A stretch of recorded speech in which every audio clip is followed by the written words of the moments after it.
Galera, só pra gente ver o finalzinho aí da página 149, tem aí, ó, após a independência, a MPLA, apoiada pela União Soviética, e a FNLA e a UNITA, apoiados pelos Estados Unidos, tiveram uma sangrenta guerra civil que durou até 2002. Foi o que eu falei pra vocês, né? Para você ver como a Guerra Fria, ela não aconteceu um conflito direto entre Estados Unidos e União Soviética, né? Não aconteceu o conflito direto, mas ocorreu conflitos indiretos, né? Esse conflito, por exemplo, em Angola, né, que por essas frentes nacionais aí, um apoiado pelos Estados Unidos, o outro apoiado pela União Soviética, mostra que é a Guerra Fria, né? São as ideologias. E só para você perceber, essa guerra ela vai durar praticamente do final da década de 70 até 2002. É uma guerra bastante sangrenta, morreu muita gente nessa guerra civil lá em Angola. Angola passou a ser pacificada, como a gente viu aqui, em 2002. Então, recentemente, para a história, 2002 foi ontem, né? Então, para vocês terem um pouquinho da ideia de como essa Guerra Fria também ela trouxe mal ao mundo, né? Essas defesas exacerbadas de um sistema ou de outro, né? O que gerou uma guerra sangrenta. Ou seja, você conseguiu se tornar independente de Portugal, mas você, ao invés de fazer o teu país, unir o teu país para crescer, não, você continuou em guerra, a chamada Guerra Civil aí que durou até 2002, né? Tem aqui pan-africanismo, dê uma lida aí nesse pan-africanismo, gente. É muito interessante, né? Eu vou ler aqui para vocês rapidamente. O pan-africanismo foi um movimento criado no final do século XIX e início do século XX por intelectuais negros que viviam fora da África.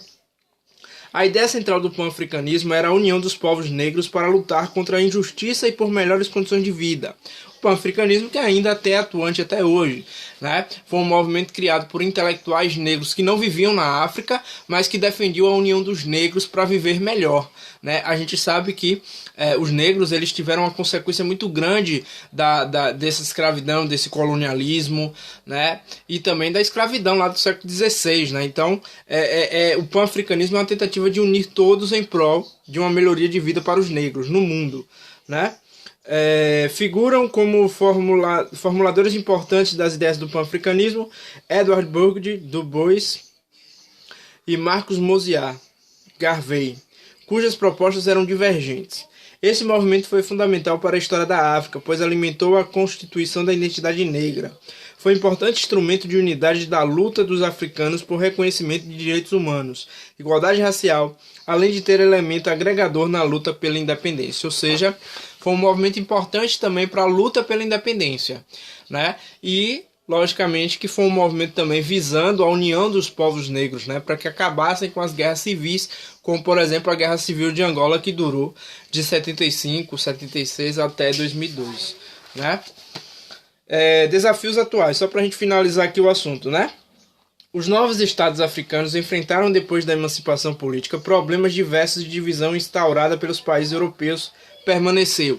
Ou seja, aquela questão que eu falei para vocês, né?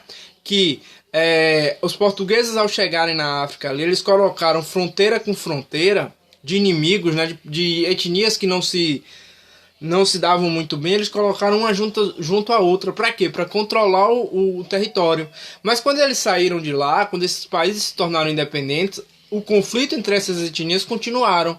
Por isso que a gente teve diversas guerras civis na África, mesmo depois da saída dos europeus, né? Então esse foi um ponto muito ruim e que teve várias consequências até recentemente, né? A enorme quantidade de armas fornecidas sobretudo pelas potências mundiais durante a Guerra Fria, a União Soviética e Estados Unidos, né, para conflitos e massacres em todo o continente. Ou seja, para serem apoiados por esses países, tanto Estados Unidos quanto União Soviética investiam, davam armas a essa galera para eles se matarem. Simplesmente isso, né? Então a Guerra Fria é uma merda, né? Perdão da palavra, mas a Guerra Fria ela traz destruição para o mundo. Apesar de não ter um conflito direto entre Estados Unidos e União Soviética, eles patrocinam conflitos, né?